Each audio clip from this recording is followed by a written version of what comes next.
Hola, hola, buenas tardes. ¿Qué tal? ¿Cómo están todos? Al derecho y al revés, programa número 41. Wow, 41, impresionante. Casi nuestra edad, Alfredo. Impresionante. Sí, Estamos sí. llegando. La mía, no la tuya, la mía. Bueno, de a poquito. Acá le agradecemos como siempre al operador, a Gerardo Subirana, que nos transmite su Pero aparte creo que hay que particular felicitarlo. humor. ¿Hay que felicitarlo?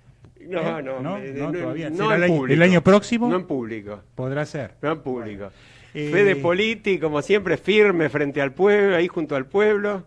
Está Javier también, tras Javier, bambalinas. Tal cual, ahí Lo atrás de la tenemos a bambalina. Javier. En cualquier momento damos vuelta a la cámara, los escrachamos a todos. ¿Escucha Javier, no? ¿Sí? Bueno, un saludito también. Sí, no se podría hacer nada sin hablando todos de ellos. Saludos, mira, yo no sé ya a esta altura si me están escuchando o no, pero hoy estaban esta tarde viendo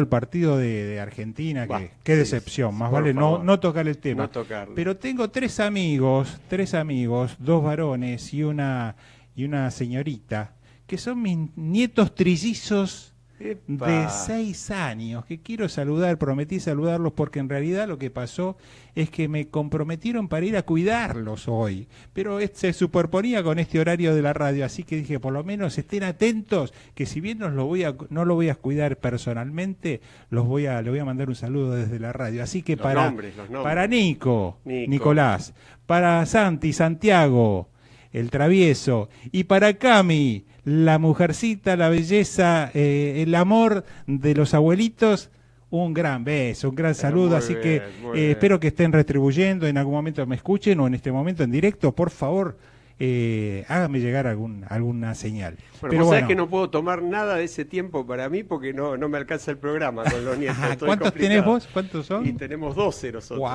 Wow, impresionante. Gerardo se agarra la cabeza. Me llevas 9 de ventaja. ¿Qué pasa cuando vienen los pero es mérito de Eve, fundamentalmente es mérito de Eve. Bueno.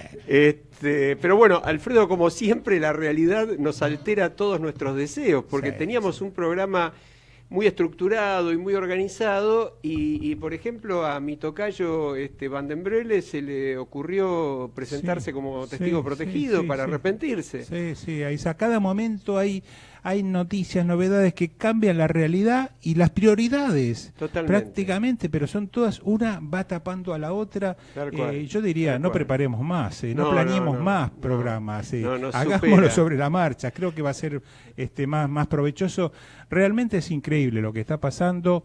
Para bien, creo yo, me parece que lo que nos está ocurriendo es un paso para adelante, abre perspectivas. Desde mi lectura, que es la que ya hicieron algunos otros en los medios, es que no estaba tan equivocado el juez Lijo cuando de pronto puso a buen resguardo a dos personas que de alguna manera ejercían una fuerza o una presión negativa sobre Van den Broele. Creo yo.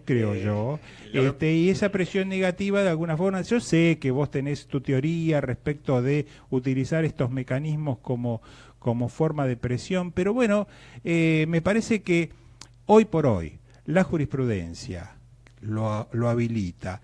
No existe prohibición al respecto. Yo escribí una nota en Clarín sobre mi opinión que no solamente tenía que ver con esta cuestión de Van den Broele porque no la sabía en ese momento, pero sí estaba al tanto de que existe la necesidad de poner en marcha una cantidad de medidas precautorias para que el patrimonio que tenga todavía a su nombre Vudú, Núñez Carmona o sus testaferros y las sociedades que les pertenecen, no se fume, porque acá lo que importa no es solo llegar a una condena o llegar a una sentencia definitiva, importa recuperar el monto de lo robado. Vos sabés que en eso estamos absolutamente de acuerdo y los dos venimos hace muchos años trabajando en lo académico y en las organizaciones de la sociedad civil y haciendo incluso trabajos especiales.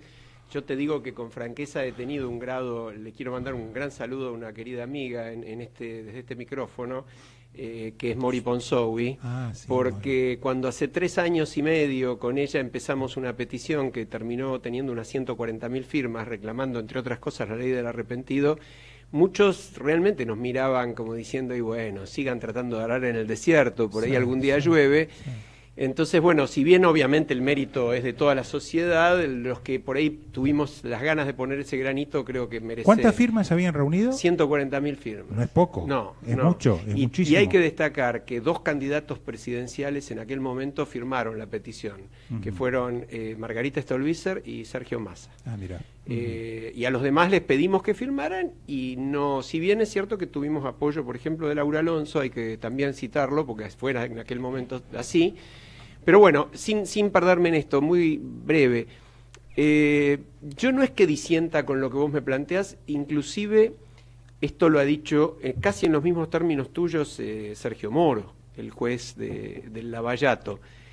Yo lo que creo es que la prisión preventiva es una herramienta muy delicada, porque el principio de inocencia es la clave de un sistema que llevó cientos y cientos de años construir contra la arbitrariedad y contra el autoritarismo. Y necesitamos preservar el principio de inocencia y preservar el hecho de que nadie debería ir preso hasta que no esté condenado, como principio. Ahora, también es cierto que eso debe atenuarse, no atenuarse, sino que debe tenerse en cuenta otros valores. Entonces, si alguien puede, por ejemplo, alterar la prueba, amenazar testigos, todas estas son cosas que están en el proyecto actual de Código Procesal Penal. Por ahí es fumar el producto del delito. Es fumar los fondos. Exacto. Bueno, desde ya que eso se justifica. Creo que el caso de Vudú no debería ser el eje de la discusión, porque desvirtúa un poco, pero también te tengo que dar la derecha en esto.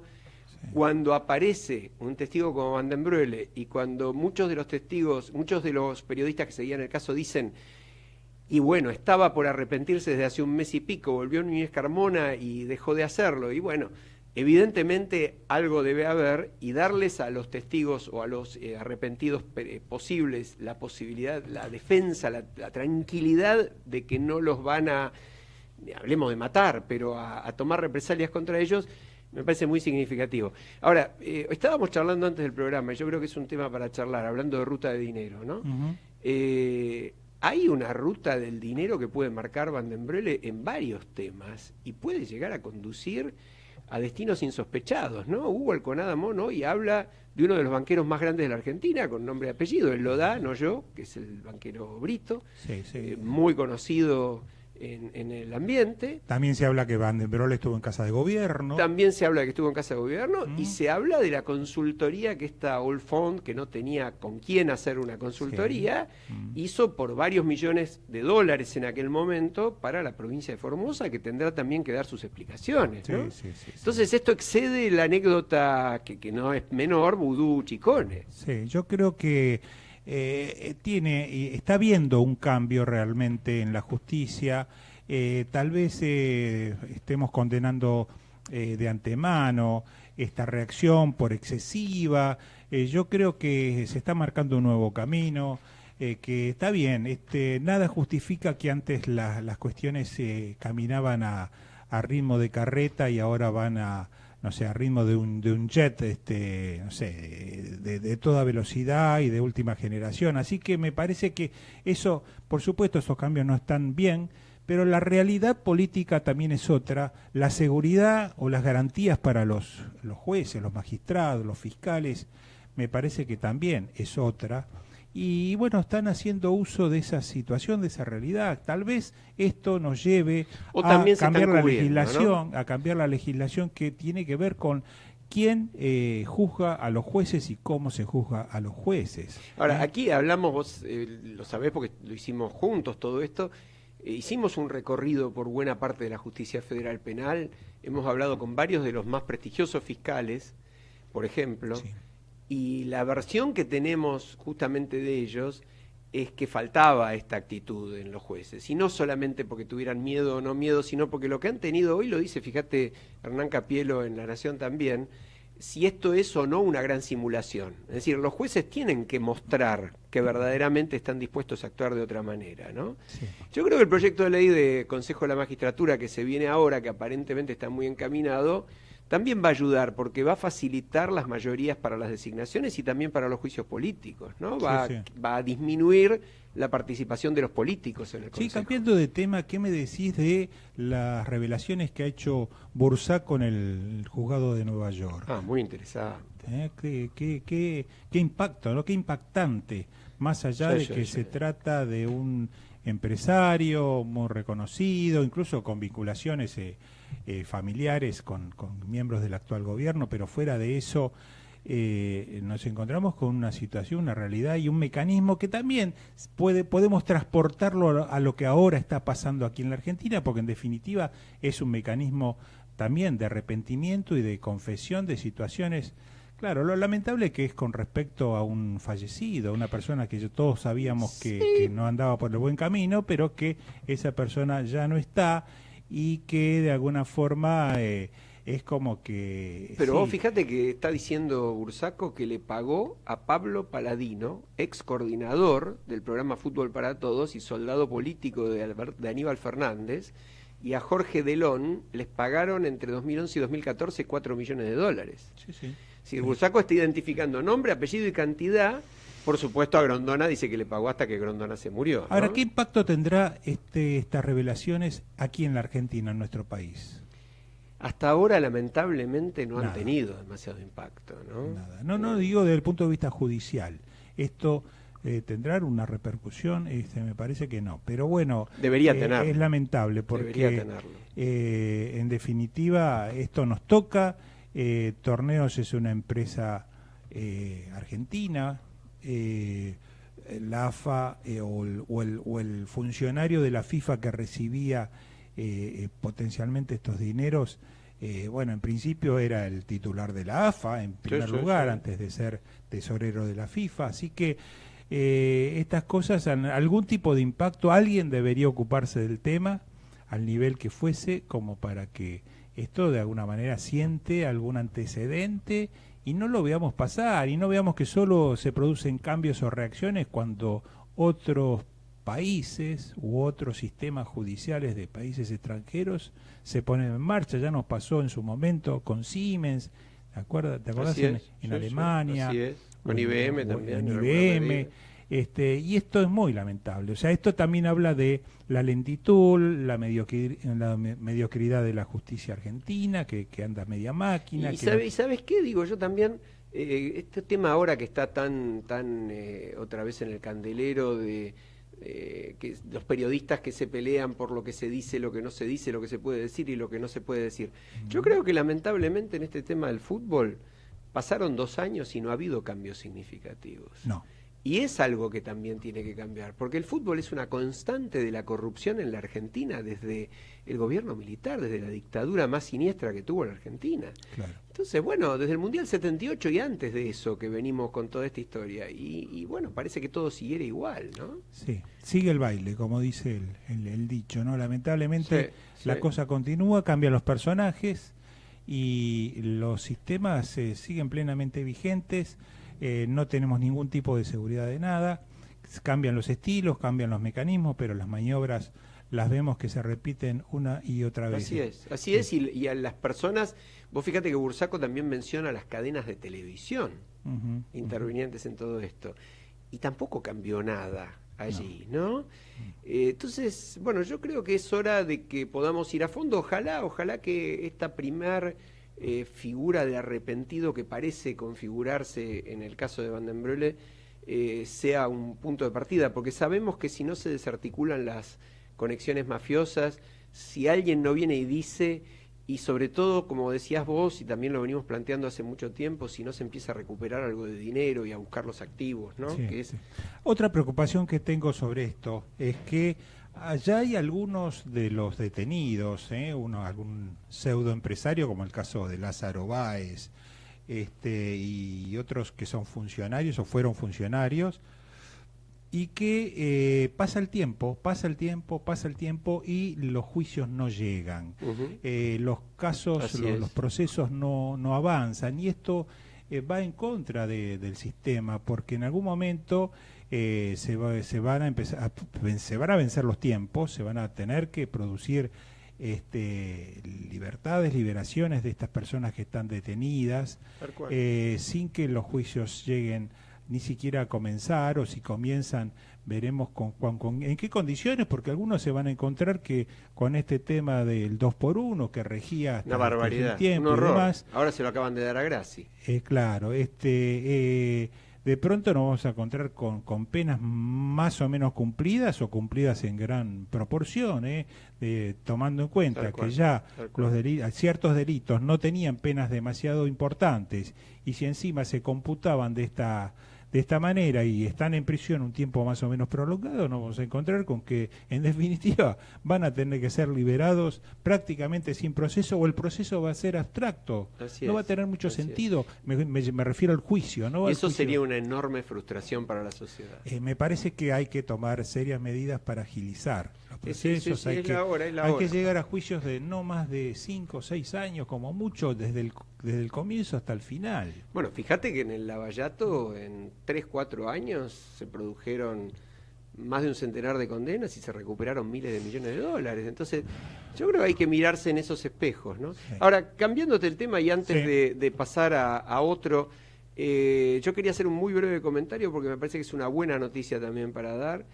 Hoy tuvo dictamen de comisión favorable la ley de compra argentino, una ley que nosotros abordamos en el programa, que postula el incremento de la participación de la pequeña y mediana empresa y de la empresa nacional en las licitaciones públicas, y que ya se está poniendo en práctica en algunas compras muy importantes del Estado. Así que creo que es una buena noticia. Estaba postergada por razones más bien electorales, era como que la oposición no le quería dar al gobierno algo que todos tienen que votar a favor. ¿Y qué implicancias tendría cuando una vez que esta ley entre en funcionamiento? Bueno, esta ley lo que hace es establecer como parámetro de medición de las licitaciones el porcentaje de participación nacional, y establece un piso que lo sube respecto a lo que había del 20%. Pero sobre todo lo que hace es hacer que a partir de ahora haya que cumplirlo, porque en realidad existía también un piso que era más bajo, pero no se cumplía. Ahora se concentra en la Secretaría de Industria el control de todas las licitaciones para que esto verdaderamente se lleve a cabo. Entonces abre puertas importantes para la industria. Ya está en marcha, por ejemplo, en materia de energías renovables, energía eólica, ya está en marcha para las licitaciones de trenes. Todo esto ha sido un trabajo conjunto de Ministerio de Producción, Secretaría de Industria, con Transporte, con Energía, y aparentemente lo que podemos leer ya en los diarios de ahora a la tarde son las buenas repercusiones de todos los sectores políticos. Mira qué bien. Ahora, el revés de esto sería, ¿está preparada la industria nacional para atender desde el punto de vista técnico ese tipo de requerimientos? Bueno, es una buena pregunta, pero te voy a interrumpir porque tenemos un nuevo lujo que nos damos en el programa. A ver, tenemos en línea a una de las periodistas de investigación más destacadas y sobre todo una figura del momento, Mariel Fitzpatrick, una prolongada trayectoria, gran capacidad, y es una de las periodistas del consorcio de periodistas de investigación del ICIG en su sigla en inglés, que hizo la famosa investigación de los Paradise Papers, que pone a la luz una vez más la magnitud de los paraísos fiscales. Mariel, estás en línea, te saludamos, Alejandro Drukarov y Alfredo Popritkin. Un gusto estar en su programa, gracias por llamar. No, por favor, gracias a vos. Sabemos que estás muy atareada en estos días y por todos los medios estás transmitiendo esta investigación, que en realidad, por lo que yo sé, viene a ser una tercera etapa, pero de una dimensión mucho mayor todavía, tanto que el Offshore Leaks como que los Panama Papers. ¿Es así?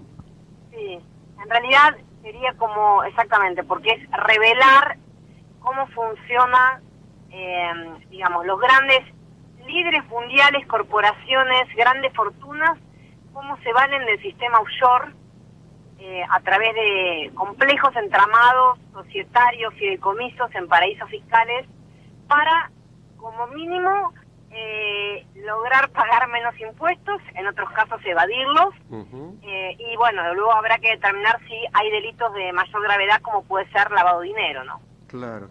Ahora, yo te hago una pregunta en ese sentido. Hay países, por ejemplo, como, por nombrar uno, Luxemburgo, donde hace años que se viene estableciendo, no son opiniones, sino hechos, que por ejemplo hay edificios donde 100 o 200 grandes empresas multinacionales tienen su, entre comillas, sede en unas cuantas oficinas, y están ahí básicamente porque Luxemburgo cobra 3,5% de impuesto a las ganancias, cuando la gran mayoría de los países avanzados cobran el 35%, y por ahí están facturando una buena parte de las ventas que no hacen en otros lados allí. ¿Este mecanismo es parecido al de los paraísos fiscales?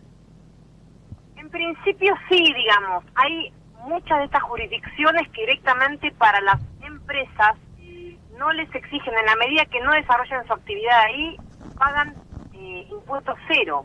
Claro.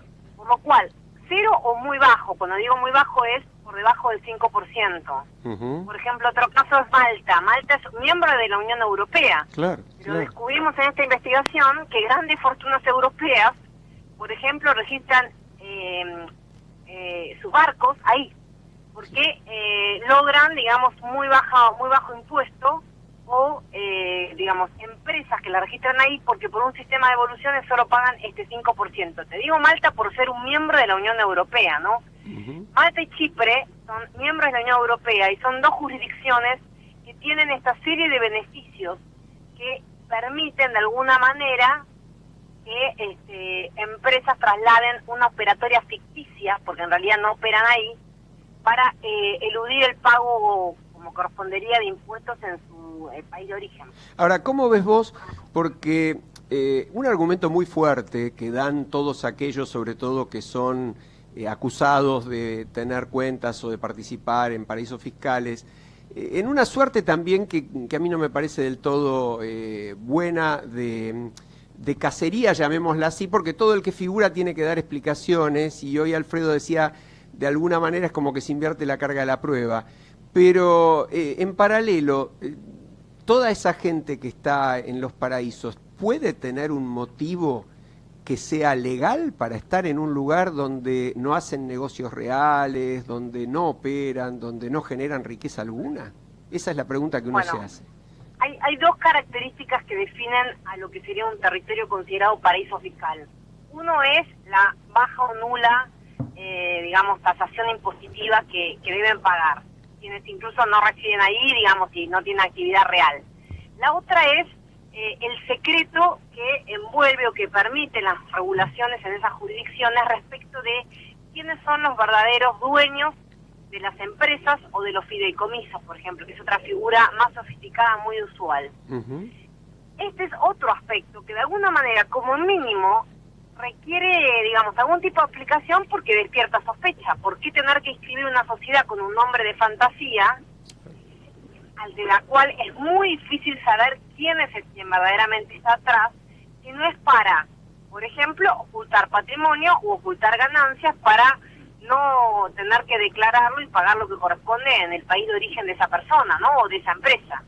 Sí, otra alternativa. O sea, sí, no, te decía que otra alternativa podría ser que sea una forma de resguardo de ciertos patrimonios, ponerlos a salvo de ciertas no sé, cuestiones que ocurran políticamente o económicamente de determinado país. No nos olvidemos que Argentina pasó por esas etapas. Eso es válido, y de alguna manera varias de las personas con las que hablamos, más que nada del mundo empresario, decían, bueno, en Argentina uno nunca sabe. Pero eso no exime, ya sea los empresarios o las empresas, de tener que declarar esas empresas y esas ganancias enviadas al exterior para preservarlas, ¿no? Después habrá una cuestión moral o ética si por qué no se invierte en el país. Sin duda. Pero de cualquier manera, esa decisión que puede ser de preservar un patrimonio no exime de tener que rendir cuentas en la FIP. Mariel, ¿no? Entonces, sí. Yo te quería hacer una consulta, si algunos de los casos que ahora se están detectando, por lo menos dentro de nuestro país, o personas que tienen actividades en nuestro país, dio origen a alguna investigación o preinvestigación que tenga algún impacto, que pueda tener algún resultado en un caso judicial en los próximos tiempos, en las próximas semanas. Bueno, mira, por lo pronto, a partir de Paradise Papers, el senador Pino Solanas denunció al ministro de Energía Aranguren y hoy ingresó una denuncia del diputado Rodolfo Tailá del Frente para la Victoria contra el ministro de Finanzas Caputo, a partir de información que revelamos en esta investigación. Ah, mira, o sea una denuncia, recordemos que en principio implica que la justicia debe investigar, implica una condena, ¿no es cierto? Sí, por supuesto. Por otro lado, la Oficina Anticorrupción inició investigaciones preliminares en ambos casos para evaluar si podía haber algún potencial conflicto de interés o omisión en sus declaraciones juradas, y les pidió tanto a Caputo como a Aranguren que detallen si habían informado sus antecedentes laborales en una parte de la declaración jurada de los funcionarios que ahora es reservada. A partir del 2013, antes era pública, que tiene que ver justamente con sus antecedentes laborales. Qué barbaridad eso, ¿no? De paso. Este secretismo en un aspecto que no tiene cuestionamientos, porque no estamos hablando del número de la tarjeta de crédito. Correcto. Sino con los antecedentes laborales, antes era pública, en la reforma que hubo en el 2013, que hizo que las declaraciones juradas contuvieran muchísimo menos detalles y que además parte de esta información, o sea, gran parte fuera también reservada. Laura Alonso, la titular de la Oficina Anticorrupción, pidió poder acceder a este anexo reservado de las declaraciones juradas de ambos ministros para ver cuál era el detalle de sus antecedentes laborales. La propia titular de la Oficina Anticorrupción no puede acceder a la parte reservada de las declaraciones juradas. No lo podía creer, Alfredo. Es Se lo ridículo. pregunté especialmente y en principio debería abrirse con una orden judicial, pero en un caso que podría ser testigo, ella se lo solicitó al ministro de Justicia, Germán Garabano. ¿Y qué le respondió? Para ver si con su autorización se podría abrir, o sea, la OA podría abrir, más que nada que le interesa a ella, que tiene que ver con que si declararon o no sus antecedentes, porque podría haber también un posible conflicto de interés potencial. ¿Y qué respuesta tuvo? No, todavía esto se presentó el viernes. Se está esperando.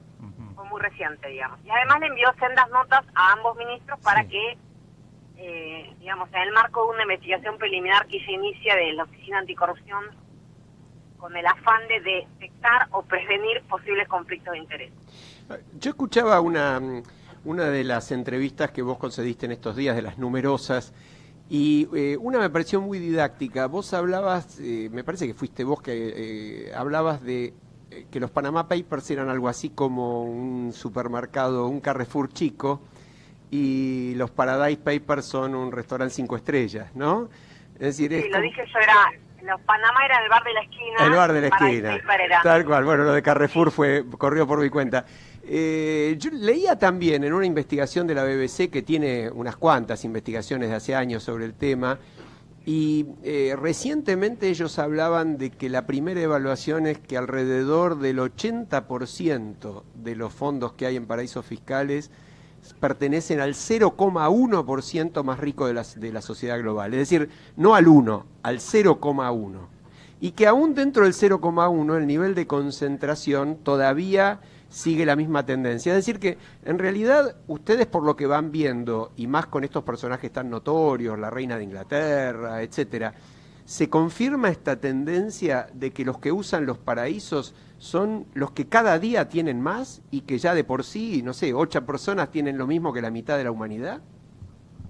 Claramente, por eso te decía que esto es una élite mundial, política, económica y corporativa, que el común de la gente no accede, ni sabe, ni conoce, y que de pronto puede ver cómo funciona este entramado a través de investigaciones globales de este tipo. Pero no es casual que estén miembros del gabinete de Trump, asesores donantes, ¿no? Porque Trump, por ejemplo, para darte un ejemplo, es alguien que se mueve en un mundo empresario de muy alto poder adquisitivo, que clientes de este estudio de servicios offshore Appleby sean el gigantesco tecnológico Apple, o que Nike, la marca más famosa de zapatillas del mundo, también utilice los servicios de este estudio para crear una empresa, como te digo, es como de pantalla, digamos, porque es una empresa real, para que todo lo que Nike cobre de derechos por el famoso loguito que todo el mundo quiere tener, se canalice vía esa empresa offshore. no paguen lo que tienen que pagar en Estados Unidos. Uno se pregunta qué necesidad tienen de llegar a esto, cual, ¿no? Pero yo te quería hacer otra consulta, llevándote a la forma, el mecanismo de obtención de la información por parte del consorcio del cual vos como periodista formás parte. Por supuesto que seguramente no se conocen ni se van a conocer demasiados detalles acerca de cómo se accede a la información que después da origen a la puesta a disposición de toda ella alrededor del mundo, en manos de los periodistas. Pero la pregunta es, ¿existe o puede existir o existió algún cuestionamiento acerca de la procedencia de la información, dado que, como sabemos, son mega filtraciones de datos, de información de distinta naturaleza, y que luego sale a la luz pública y que circula y produce todo tipo de efectos alrededor del mundo? Mira, yo obviamente no puedo dar detalles de esto. La filtración la recibió el diario alemán Deutsche Zeitung, sí. Y ellos digamos no van a revelar la fuente, por lo cual no puedo dar detalles. Nadie del que integra el consorcio puede hacerlo.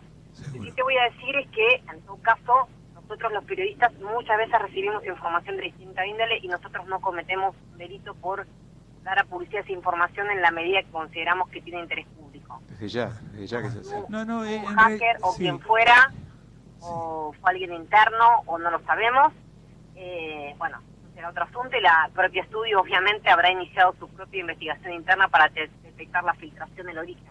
Claro, nosotros como periodistas en realidad la pregunta no estaba orientada acerca de posibles responsables o no. Eso no está fuera de todo análisis. Me parece absolutamente válido que se llegue a obtener esta información. El tema es, desde el punto de vista legal, en la etapa posterior, acerca de la posible utilización de esa información, por ejemplo, en una causa judicial. Claro, lo que quiere decir Alfredo si va a ser válida esa documentación en una causa. Hasta dónde es válida, ¿no? Hasta dónde se puede hasta presentar, invocar, porque lo primero que hacen las personas que se sienten de alguna manera afectadas, vos lo comentaste recién con respecto a Caputo y Aranguren, que se han iniciado causas judiciales, seguramente le sacaron fotocopia, alguna publicación de algún diario, alguna información, y con eso están comenzando un proceso judicial. Después verá el fiscal qué hace, ¿no? Pero partir de esa manera para una investigación, yo creo que es confiable, por supuesto, pero es un poquito sui generis, ¿no? Ese mecanismo de obtención. La justicia va a tener que tratar de probarlo y conseguir la documentación que considere relevante, también por las vías adecuadas y válidas. Nosotros como periodistas, aún si fuéramos seamos convocados a declarar como testigos, también tenemos el derecho a reservar nuestra fuente. No, desde ya que no apuntaba a eso Alfredo, sino todo lo contrario, apuntaba a cómo hacer para que esto active en el lugar donde realmente se pueden llegar a empezar a resolver los temas, que es en sede judicial. Pero en realidad ahí con lo que me parece que tropezas es que justamente, y esto yo creo que es lo que hay que poner en el centro de la discusión, es que esos lugares son tan oscuros y tan poco transparentes que no es que como en cualquier otro territorio vos mandás un oficio a lo que hoy aquí es la Inspección de Justicia y te informan quiénes son los socios. Eso no existe en otros lugares, ¿no? Además, yo un poco para que la audiencia entienda, vos lo explicaste, pero vale la pena decirlo de vuelta, es una sociedad que es socia de otra sociedad, que es socia a su vez de otra sociedad, entonces no llegás fácilmente ni siquiera a la sociedad en la que realmente están los dueños. Sí, es una tarea ardua para la justicia porque hay muchos territorios que no contribuyen en términos de información. Pero también la investigación, más allá de las causas judiciales puntuales,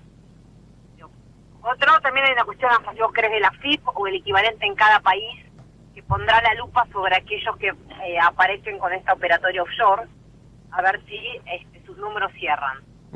Pero por otro lado, a nivel global, la investigación pone la lupa sobre estos manejos offshore y incrementa la presión mundial, particularmente en Europa. Hay una presión fuerte para que estas jurisdicciones garanticen la mayor transparencia posible, que hasta ahora prácticamente muchas son absolutamente opacas, justamente para prevenir que el dinero o las estructuras societarias que se conforman en esas jurisdicciones no estén ocultando dinero producto de un ilícito. Muy bueno, muy bien. Me parece que ahí hay una presión internacional que está aumentando. Por ejemplo, para darte un caso, y no me puedo extender mucho más porque yo tengo que entrar al canal, pero cuando, por ejemplo, varios empresarios crearon sociedades en British Virgin Islands, o sea, las Islas Vírgenes Británicas, hasta junio de este año, fue una jurisdicción muy utilizada, hasta junio de este año no había, digamos, quiénes estaban detrás de la sociedad, era un dato que no se podía acceder. En junio de este año, gracias a la presión internacional, como es un territorio británico, por decirlo, digamos, depende dentro de la órbita del Reino Unido, la presión del Reino Unido ahí hizo que, por lo menos, los registros de los dueños de las sociedades estén en manos del agente registrado y que, llegado a una situación puntual, se pueda acceder a esa información. Claro. No que van a estar públicos online. Sí. Por ejemplo, se cambió hace muy poco esto, que es la transparencia sobre quiénes son los verdaderos dueños de sociedades en las Islas Vírgenes Británicas. La verdad que es un gran avance. Es un gran avance. Ahora es indirecto, ¿no? Porque hay que pedírselo a la gente que lo registra, que es justamente Appleby o alguno de ellos, ¿no? Yo quería decirte, Mariel... Ellos ya están obligados por una normativa a proveerla. Claro. Entonces, bueno, nada, al menos es un cambio, porque, por ejemplo, el Reino Unido hizo público lo que sería su equivalente también a la IGJ Argentina, su registro de sociedades. Ahora el Reino Unido lo hizo público y se puede acceder online a la información básica, pero yo de Argentina puedo acceder. Claro. Entonces, en línea con esto, bueno, le exige a sus territorios que también apunten hacia una mayor transparencia. Ahí tenemos un efecto muy positivo de todo esto. Ahora, yo quería decirte que, por un lado, nos sentimos orgullosísimos que periodistas argentinos, entre ellos vos, creo que ya por segunda vez, ¿no?, formen parte y reciban la confianza suficiente para integrar este consorcio y compartan contigo, con otros colegas tuyos, esta información, porque esto me parece que nos hace muy bien y aparte habla de la seriedad de nuestro periodismo. Y nada, y de alguna manera felicitarte por eso. Para terminar, mencionar que en esto estamos con los colegas del Diario de la Nación, Hugo Alconamón, Maya Jaseblaski, Iván Ruiz y Ricardo Brom, Emilia Delfino de Perfil y Sandra Cusianelli de un medio de Bahía Blanca muy bueno en periodismo de datos que se llama Solo Local. Somos 7 periodistas argentinos que estamos en esta investigación. Bueno, eso, además de las felicitaciones, yo lo destaco especialmente porque realmente uno nota que cada uno de los periodistas que interviene menciona a todos los demás, ¿no? Esa idea de equipo y donde además no se ha filtrado absolutamente nada. Realmente creo que es muy, muy destacable. Gracias, Mariel, felicitaciones. Bueno, gracias por llamar. Al contrario, muchas gracias. Y nos vamos a la pausa. Ecomedios.com AM1220. Estamos con vos. Estamos en vos.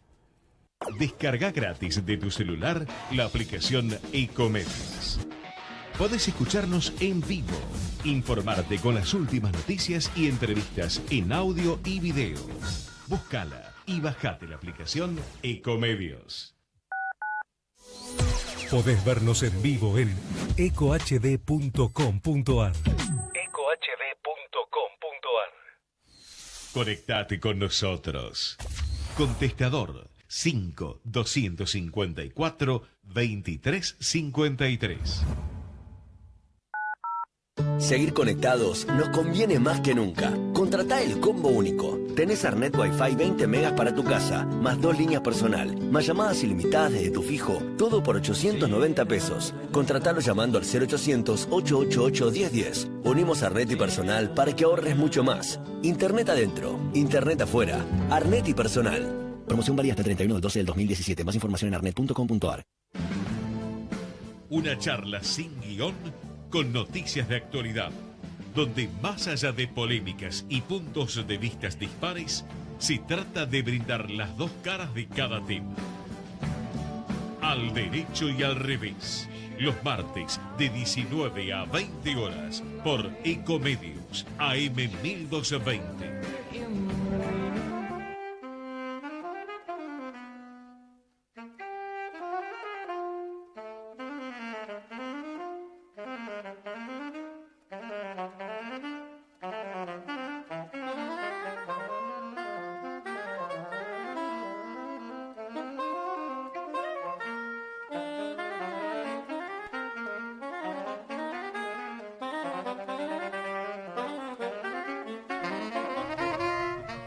Bueno, volvemos y todavía sin recuperarnos del impacto de la charla con Mariel, que realmente da para mucho, nos damos otro gran gusto. Lo tenemos en línea Andrés Repetto, que tampoco necesita presentación, uno de los periodistas en temas internacionales más prestigiosos de la Argentina, muchísimos años de trayectoria. Y queremos, además de saludarlo, en primer lugar, Alejandro Drukarov y Alfredo Popritkin te saludan. Andrés, ¿qué tal? ¿Cómo les va? ¿Cómo andan? Un gusto, un placer. Igualmente. Y bueno, la verdad que recurríamos a vos para un tema, inicialmente para un tema que a los argentinos nos toca muy de cerca por nuestras raíces y nos tiene bastante preocupados y no es tan sencillo de entender hacia dónde va, que es el conflicto de Cataluña y España. Queríamos un poquito que nos dieras una mano para esclarecerlo adelante de la gente. ¿Cómo estamos al día de hoy, no? Sí, claro, porque la verdad vos ponés La Vanguardia y te pone o algún diario español de tirada nacional y te pone no sé si es la crisis catalana, porque no lo quieren nombrar así, algunos medios, porque aparte claramente depende qué medios ponés, cómo tratan el tema, pero te ponen minuto a minuto. Y sí, esto es minuto a minuto, y el minuto a minuto la verdad que te genera una adrenalina, la verdad que es bastante compleja. Mirá, vos sabés que cuando se terminó convocando para la elección en Cataluña por parte del gobierno central para el 21 de diciembre, ya llamado 21D, no bien a lo español, yo pensaba, bueno, esto es un cartel de llegada, pero no es un cartel que dice fin a la crisis, ¿no? Claro. Porque lo que yo me planteo de entrada a partir de esta decisión es qué pasa si ganan todos los partidos que están yendo por separado, los independentistas, pero con una alianza explícita, ganan y volvemos a lo mismo. Bueno, Rajoy me contestó a eso ayer cuando dijo siempre estará la 155, que es este artículo de la Constitución española, de la Constitución del 78, que permite la intervención de Cataluña en este caso, aunque Rajoy no habla de intervención, sino claramente, ¿no? Para los catalanes que quieren la independencia es una intervención, para el gobierno central es y para Rajoy la vuelta a la normalidad. Claro, ¿no? claro. Ahora, vos sabés que a mí me llama la atención que varios dirigentes independentistas en los últimos días, desde la presidenta del Parlamento que declaró la independencia, que dice que en realidad fue un poco por la galería, que fue una declaración formal. Sí, para no ir en cana, tal cual. Pero hay varios dirigentes que están diciendo ahora, con vistas a las elecciones, que consideran que la independencia desde el punto de vista práctico es inviable, que es un propósito por el que quieren trabajar. Sí, yo la verdad es que son esas situaciones, mira, cuando fue el 1 de octubre a mí me generó mucha incertidumbre, porque son esas situaciones que por momentos no las comanda la política, ¿no? La masa sin cantera, ¿no? Yo creo que a mí por lo menos el 1 de octubre me dio una sensación de lo impredecible en una potencia europea que no se puede dar el lujo de lo impredecible. Más allá de que estamos en un mundo impredecible donde la realidad supera la ficción y por momentos estamos generando guiones en la política internacional de las peores películas, ¿no? Básicas, con guiones básicos, ¿no? Con amenazas nucleares repetidas, presidentes que uno le dice al otro maníaco de la guerra y el otro le dice gordo y enano, ¿no? Sí, claro, estoy hablando por Trump y por el Kim Jong-un. Digo, la verdad que estamos en una situación que yo la verdad, por momentos me sorprendo. Digo, ¿dónde estamos? Si estos tipos son los que están manejando la cosa, ¿dónde estamos? Bueno, en el caso de España también a mí me genera esa incertidumbre, claramente el 1 de octubre, cuando la verdad que ya no era importante el resultado de la elección en el número, sino el número que importaba eran los 900 heridos, porque era lo que marcó ese día tan complejo para España. Bueno, pasó mucha agua por debajo del puente donde estamos hoy, en plena campaña electoral, con un proceso judicial que avanza, que en los próximos días puede tener algún tipo de decisión en cuanto al presidente catalán en el exilio, o el expresidente catalán en el exilio, con dirigentes independentistas presos, pero bueno, con un proceso de elección que bueno, la pregunta es qué va a pasar si los independentistas vuelven a obtener una importante representación en el Congreso. Creo que, en todo caso, a partir de ahí no debería ser el Congreso eventualmente que vuelva a la carga con la proclama de una independencia, porque ya sabemos qué es lo que puede ser, qué es lo que puede pasar, pero quizás otra situación de impredecibilidad es que se vuelva a convocar un referéndum, digo como para marcar escenarios. Ahora, y yo te hago una pregunta, y perdóname la interrupción. Sí. Hubo un caso bastante similar en muchos aspectos, que es el de Escocia, y uno tiene la sensación desde afuera, sin ser un especialista en temas internacionales como vos, que los británicos lo manejaron con mucho más criterio, ¿no? Que en lugar de... Lo que pasa es que hay una diferencia muy grande, que es que una de las que en Escocia estaba de entrada, se había negociado el referéndum estaba ok, claro. Entonces lo que de entrada el gobierno central se metió en la campaña, claro, ¿no? Claro, y la ganaron. Entonces, ampliamente, bien. Y la ganaron, claro, porque... está bien, acá el partido de Rajoy, el gobierno no quiere, no habilita el referéndum, pero por eso te decía, hubo un referéndum, ¿no? Donde realmente no fue representativo, no fue muy democrático, claramente el gobierno central se encargó por hacer que sea bien complicado ese referéndum, pero te quiero decir, ese referéndum vos no podés pararte en esa baldosa, desde mi punto de vista, para declarar la independencia, porque de 5.300.000 catalanes mal votaron 2 millones, digo, la verdad es que decir que te lo da, que eso te da el aval de la independencia, me parece que está a la vista que no, porque mucha gente en Cataluña hubiese votado quizás que no a la independencia. Claro. ¿Y qué dicen las encuestas? ¿Qué dicen las encuestas ahora con vistas a las elecciones? Porque no vi datos todavía. ¿Hay algún dato? Hablan de... supuestamente un 53% está en contra de la independencia, pero eso no es lo que se va a votar, entonces claro. La verdad que no hay muchos números. Pero más allá del resultado, yo creo que le haría clic al botón de Google y hoy hubo una situación muy interesante y te marca de cómo todo está globalizado, ¿no? Hoy la ministra de Defensa, yo digo, hay que poner en contexto del mundo que estamos en una Segunda Guerra Fría.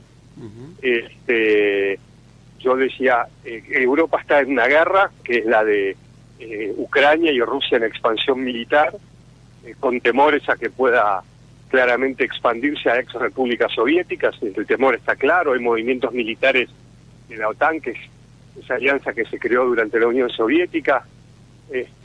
Todo eso se está dando, y en ese contexto de Guerra Fría y de manipulación y de denuncias de manipulación cibernética de resultados electorales en Occidente, es que la inestabilidad de un país como España es un problema europeo.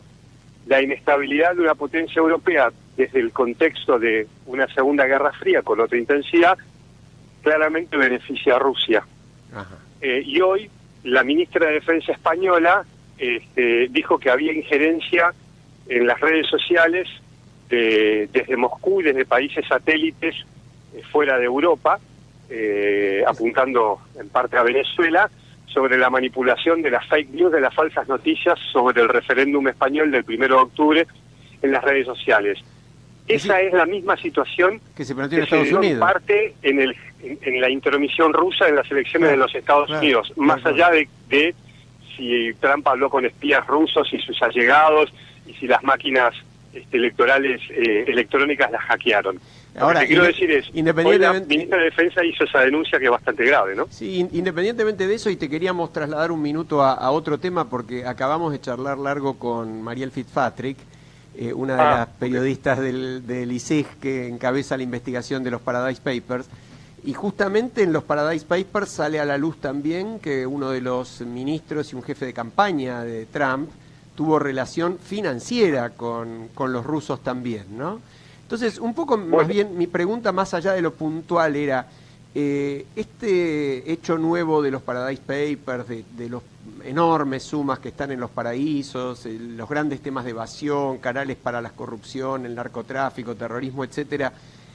Y yo me acuerdo que en el año 2009 el G20 en su declaración final anunció su propósito de terminar con los paraísos, Y ahora si uno ve que Gordon Brown está encabezando una petición a nivel internacional, el ex primer ministro británico, que ya lleva más de 1 millón de firmas en Abbas, en uno de los grandes sitios de peticiones mundiales, justamente en el mismo sentido, ¿vos le ves alguna chance a que el G20 tome medidas en serio para esto?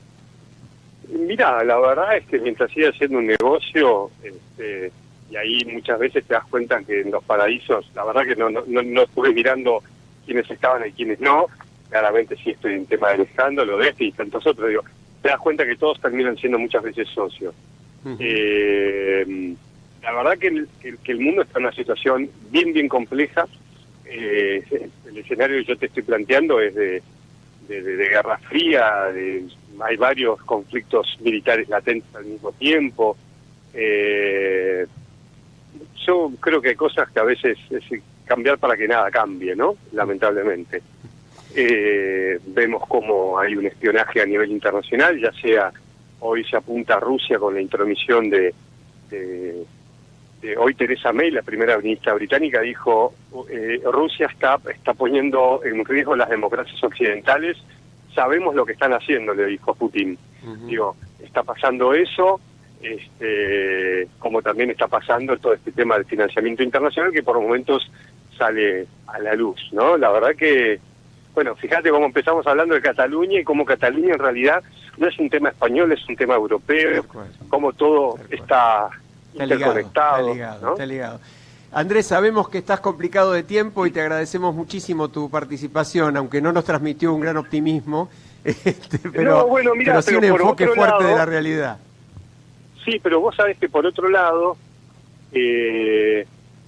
hay cosas que lamentablemente tienen que suceder para que otras cosas cambien. Yo creo, por otro lado, creo en una revolución de los nuevos medios de comunicación, por más que el gran hermano siempre trata de controlarlos y por momentos gana la batalla.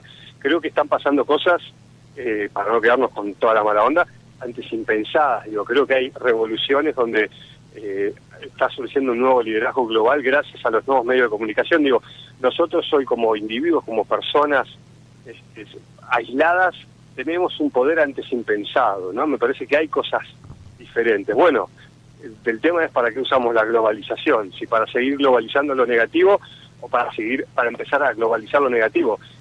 Con esto te cierro, no te la quiero hacer larga, digo, tenemos un gran, gigantesco, enorme desafío por delante.